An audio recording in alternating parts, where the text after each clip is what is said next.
Hey, what's up guys, it's me GelCubes, and today, let's talk about the cross.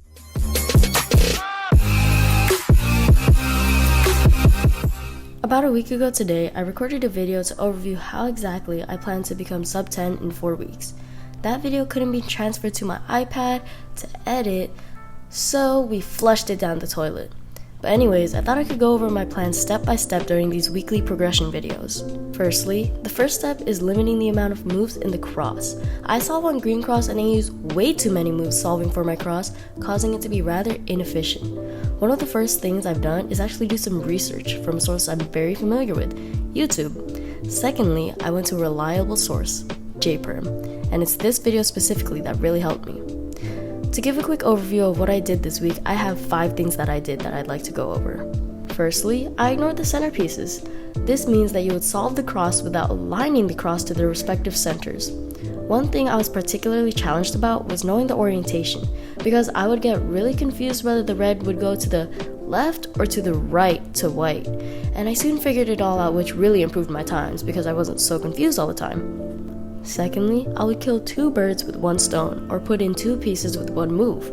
You can watch JPerm's video for a deeper explanation, but even though this was painfully obvious, this was a real eye-opener for me. The inefficiency in my cross solves would usually sprout from taking pieces out to put other pieces in, when I could really save moves and put in 2 pieces with 1 set of moves. Along with that, move the cross instead of the pieces. So let's say 3 edges are in, but 1 edge needs to be put in still. Instead of moving all of the pieces around so that the remaining edge could join them and make the cross, move the cross so you don't have to do cube rotations, and this saves a lot of time and moves, proving efficiency.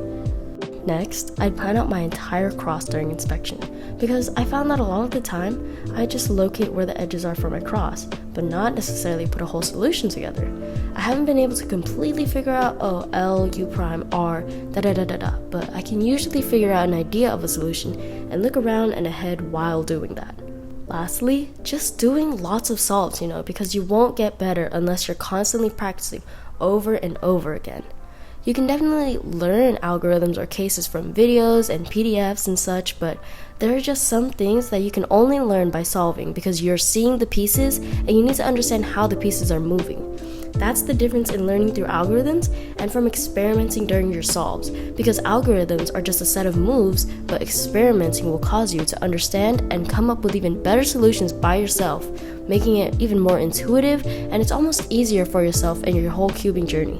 To be completely honest, I've been cubing for 7 years. 7 years!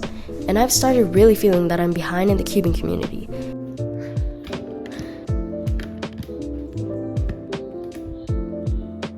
Okay.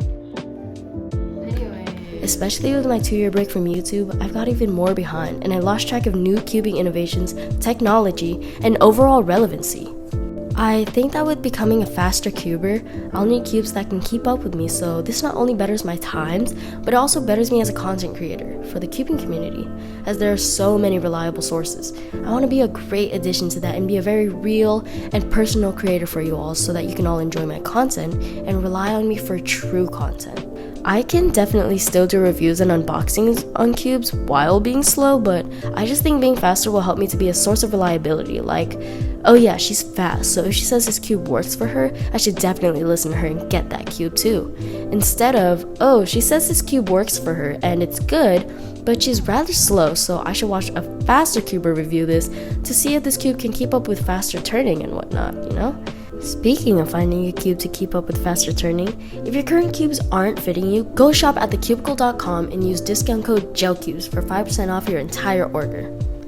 And with that comes the end of this video. If you like this video, like it. If you want to see more content like this, go ahead and hit the subscribe button. I'll see you next week with an F2L video, so make sure to turn on notifications so you can watch that video and comment first.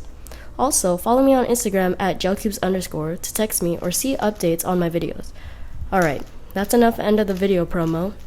Until next time, happy cubing. Bye!